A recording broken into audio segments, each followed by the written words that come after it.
Bienvenido a la narrativa detallada de la vida y el legado de la Sonora Santanera, una agrupación musical legendaria cuya historia resuena profundamente con el tejido cultural de México. Esta narrativa resume un viaje de talento, determinación y resiliencia que ha catapultado a la Sonora Santanera a las alturas del reconocimiento internacional y promete brindarle a nuestra audiencia una comprensión más profunda de los personajes y eventos que han dado forma a la trayectoria de 7 décadas del grupo. A principios de los años 50 en México se vivía en el ámbito musical la fiebre de la música tropical, especialmente el danzón, el bolero, la rumba, el mambo y un poco tiempo después el cha-cha-cha, gracias a las películas denominadas cine de rumberas de la época de oro del cine mexicano. Carlos Colorado Vera, quien emigró de Tabasco a la Ciudad de México para estudiar trompeta clásica en la Escuela de Iniciación Artística de Bellas Artes, conoció ahí a David Quirós, Josué Ramos, Ernesto Domínguez y Andrés Terrones. Andrés, quien a su vez conocía a Juan Bustos y a Silvestre Mercado, Andrés y Juan ya habían actuado en un trío denominado Los Zorritos.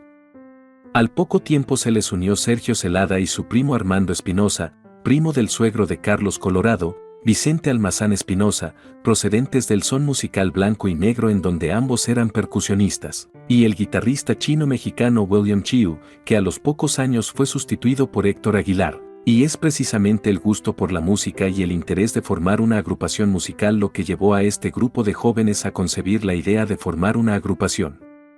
Inicialmente, en mayo de 1955 formaron la agrupación llamada Tropical Santanera, que se deriva del lugar de nacimiento de su líder fundador, Carlos Colorado, Barra de Santana, hoy Sánchez Magallanes, Tabasco. El grupo comenzó a actuar en las inmediaciones de la colonia Valle Gómez de la Ciudad de México, donde Carlos conoció a Vicente Almazán Espinosa, padre de su futura esposa Yolanda Almazán, y presentándose inicialmente en fiestas y reuniones particulares. Su fama se esparció, por lo que en 1959 decidieron concursar en el programa televisivo Arte y Destrezas, quedando en quinto lugar después de varias eliminatorias, provocando un desánimo entre los miembros del grupo y la salida de Ernesto Domínguez, quien fue sustituido al poco tiempo por Rodolfo Montiel. El conjunto hace una pausa de 6 meses de inactividad, por lo que Carlos Colorado es convencido de que siga con sus planes para reorganizar al grupo. A las pocas semanas de haberse juntado nuevamente, fueron invitados por el inolvidable empresario, cómico y carpero mexicano Jesús Martínez Palillo a presentarse en el Teatro Fallsburger para actuar como grupo de acompañamiento de diversos artistas que ahí se presentaban. Durante una presentación en ese escenario La Sonora Matancera, el cómico Jesús decidió rebautizar a la agrupación en ese momento con el nombre que les haría famosos, La Sonora Santanera, teniendo como cantantes inicialmente a Juan Bustos, Silvestre Mercado y Andrés Terrones, ingresando años más tarde José Bustos. En su modesta casa familiar, Carlos enseñó minuciosamente los matices de la partitura musical no escrita a sus hermanos Antonio y Manuel, junto con algunos amigos cercanos. La armonía del ritmo del son cubano con los instrumentos de viento mexicanos dio lugar a una música vivaz, pegadiza e imbuida de una esencia cultural. La década de 1950 fue un periodo de innovación y revolución creativa. Inspirado por las raíces tradicionales de danzón, y el joven músico llamado Carlos Colorado concibió un concepto novedoso, la fusión del ritmo del son cubano con instrumentos de viento de estilo mexicano. Fue esta fusión la que resultaría ser la génesis de la Sonora Santanera.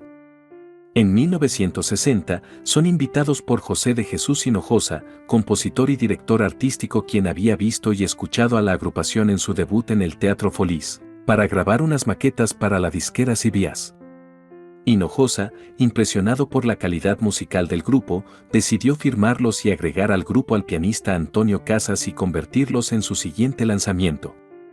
En abril de 1960, fue lanzado como sencillo su más famoso tema La Boa, compuesta por el notable cantante y actor yucateco Carlos Lico, que ya había sido grabado antes por otra agrupación denominada Los Pao, pero con una letra un tanto diferente. La primera versión hacía uso de un albur fino. La canción se convirtió en un hit nacional al poco tiempo de su lanzamiento. El éxito no se hizo esperar y los temas se colocaron en las principales radiodifusoras. Aunado a ello, los arreglos novedosos de Colorado propiciaron que el grupo adquiriera una personalidad clásica inconfundible, lo que aceleró el proceso de ascenso de la agrupación. Otros temas de aquella etapa son Los aretes de la luna, Cobarde y mentirosa, Jugueteando a ritmo, Ya te conocí, Carita de palo y Luces de Nueva York, temas que arraigarían en el gusto musical de los barrios de clase media y baja dentro del ámbito urbano. Por su gran popularidad se presentaron en varias temporadas en el célebre Teatro Blanquita, en el Salón Los Ángeles, en el Salón Tropicana y en el California Dancing Club, todos ubicados en la Ciudad de México. Recorrieron y han recorrido toda la República Mexicana en ferias, bailes, eventos públicos y carnavales, gran parte de Latinoamérica, incluyendo el Carnaval de Río de Janeiro en Brasil y los Estados Unidos. En los años siguientes, tuvieron presentaciones en varios programas de televisión, teniendo exclusividad con Telesistema Mexicano y posteriormente con Televisa. Interpretaron y grabaron canciones de autores como Agustín Lara, El Jibarito Rafael Hernández, Rubén Hernández, Consuelo Velázquez, Gilberto Parra Paz, Mario de Jesús, Tadeo Arredondo, Alberto Vides Barbosa, autor de Fruto Robado, Chico Novarro, Homero Aguilar, Federico Baena, Armando Manzanero, Carlos Colorado Vera y hasta Cricri. El grupo en sí era mucho más que una colección de músicos. Era una comunidad que apreciaba los ritmos inherentes de sus raíces y estaba unida, perpetuando la tradición de un género profundamente arraigado en la cultura mexicana.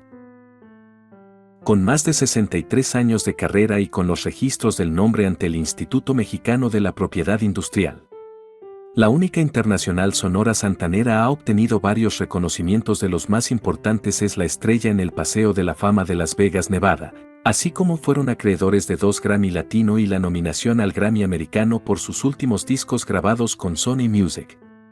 El carácter ecléctico del conjunto Santanera, originalmente formado por instrumentistas de metales e instrumentos de viento, se amplió para incluir voz, percusión, ritmo e incluso danza, edificando una banda interpretativa única y completa.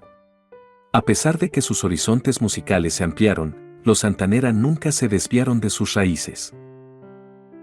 Su música continuó llevando la esencia del corazón de México, invocando imágenes de abuelas bebiendo tequila, aventureros balanceándose bajo el hechizo encantador de las noches caribeñas y amantes intercambiando sonrisas bajo un cielo iluminado por la luna. Hacia fines de 1961, fueron contratados para amenizar una fiesta escolar, donde una joven estudiante de secundaria, de nombre Sonia López, nacida el 11 de enero de 1946, solicitó a través de su madre cantar con la agrupación. Carlos Colorado quedó gratamente impresionado por la tesitura de su voz y accedió a incorporarla a la agrupación de manera casi inmediata. Provista de temas musicales de diversos compositores de música tropical, grabó al lado de la Sonora el mítico álbum Azul en 1962, del cual casi todos los temas se convirtieron en éxito de manera contundente, siéndole aplicado el mote de la Chamaca de Oro, concebido por Ramón Alfredo Novelo, locutor de Radio Ahí. Al lado de Carmen Rivero La Pollera Colorá, Sonia López fue considerada como revelación femenina de la canción tropical.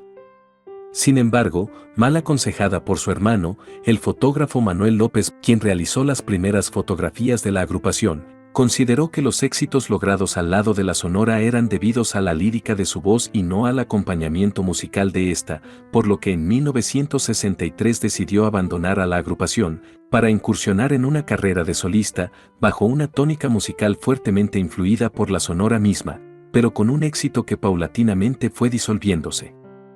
Sus grandes éxitos dentro de la Sonora fueron El Ladrón, Corazón de Acero, Por un Puñado de Oro, Semana de Amor, El Nido, Por una Cosa, Voy Gritando por la Calle y Ave de Paso. A la salida de Sonia López, el grupo sufrió diversos cambios. David Quirós sufrió un accidente y su lugar lo ocupó Lorenzo Hernández en el contrabajo, Rodolfo Montiel, segunda trompeta, tuvo un accidente deportivo y fue sustituido por Ramiro Álvarez, antiguo compañero de Carlos Colorado en Bellas Artes y exdirector del grupo Caney, la integración definitiva de Gildardo Zárate, quien desde 1963 cubría algunas suplencias de los trompetistas y quedó en el lugar de Josué Ramos como tercera trompeta, y en 1966 se incorporó José Pepe Bustos como cuarta voz, quien era hermano de Juan y hasta ese entonces fungía como secretario. asistente en el transporte y acomodo de los equipos de sonido. En 1973 fue asesinado a balazos en su domicilio Armando Espinosa y su lugar lo ocupó Arturo Ortiz en los bongoes. Unos años más tarde, en 1975, se incorporó como cuarta trompeta Antonio Méndez, quien algunas veces suplió en algunas presentaciones al mismo Carlos Colorado, quien lo invitó a integrarse definitivamente a la agrupación, y el grupo se mantuvo con estos 12 integrantes hasta 1986. La Sonora Santanera sirvió como embajadora cultural, desplegando la esencia de la música mexicana para que el mundo la vea. Su música era cruda, emotiva y, sobre todo, profundamente arraigada en una raíz cultural, y hablaba a personas de todas las naciones y lenguas. Sin embargo, en la década de 1980 se produjo un cambio en las prioridades de la industria musical. Los paisajes sonoros digitales, los temas líricos e incluso las tendencias de la moda cambiaron drásticamente. La industria ofrecía sagas de romances épicos, desamor o agitaciones sociopolíticas, todo lo cual se convirtió en melodías sintéticas. En el extremo opuesto estaba la Sonora Santanera, apegándose resueltamente a sus raíces, narrando cuentos más simples girados en torno a temas imperecederos, amor, alegría, amistad, a menudo intercalados con vívidas imágenes culturales de lugares dentro de la extensa geografía de México. Esta racha independiente se trasladó a su siguiente empresa importante, la grabación de su primer álbum de boleros, un avatar simbólico de doblar los brazos y bailar de la música bolero tradicional. En un momento en que los boleros estaban perdiendo rápidamente su identidad en medio de propuestas musicales modernas, la Sonora Santanera dio nueva vida a este género. No bailaron al son de la industria, pero la industria comenzó a disfrutar su baile. Su álbum Bolero logró elogios de la crítica y éxito comercial, reafirmando su posición como verdaderos creadores de tendencias en la industria del entretenimiento. A pesar de las metamorfosis musicales por las que navegó la Sonora Santanera, el corazón y el alma de su música, esa rara mezcla de ritmo bailable, melodía memorable y resonancia cultural imperdible, se mantuvieron firmes. A medida que México entraba en el nuevo milenio, el paisaje sonoro experimentó un resurgimiento del interés por los géneros musicales tradicionales y, junto con él, un renovado aprecio por las melodías atemporales de Sonora Santanera. Continuaron siendo historias encantadoras que llevaron a su público a una era de música cruda y sin pretensiones. El espíritu que es la Sonora Santanera es testimonio de la simple idea de que la música, en su esencia más primordial, es un reflejo de las personas, sus experiencias, sus sueños y los lugares que llaman hogar. Es un homenaje a un grupo de personas que valoraron profundamente sus raíces y, a través de su música, ofrecieron al mundo una ventana a su narrativa cultural. Cuando se dirigían a cumplir una presentación en Aguascalientes dentro del programa de la Feria de San Marcos el 25 de abril de 1986, cerca de la colonia Jardines de la Hacienda, en Cuautitlán Izcalli, Estado de México, en el kilómetro 39 de la carretera México-Querétaro, el autobús del conjunto fue impactado por el vagón de una pipa de gas, provocando una aparatosa volcadura. Dentro del autobús pereció de manera instantánea Carlos, debido a diversos politraumatismos craneales. Otros integrantes como Juan y Silvestre también habían resultado heridos, el resto de la agrupación había resultado ilesa con heridas menores. No obstante, la herida psicológica debida a la pérdida de Carlos no sanó completamente. El conjunto había perdido al artífice de su éxito. En años posteriores los integrantes recibieron la anuencia de la señora Yolanda Almazán Ortiz, viuda de Colorado, para continuar con el proyecto de Carlos, quedando como representante de la agrupación Juan Bustos Olivares hasta su muerte. Posteriormente Silvestre Mercado, y al fallecer Lorenzo Hernández fue el encargado de la representación y contrataciones.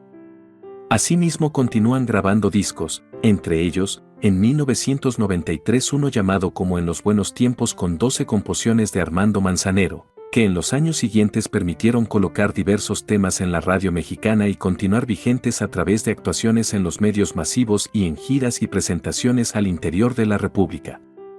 Y fue entonces cuando los últimos miembros de la Sonora Santanera deciden cambiar el nombre a la agrupación como la única internacional Sonora Santanera, quedando al frente Juan Bustos de la agrupación.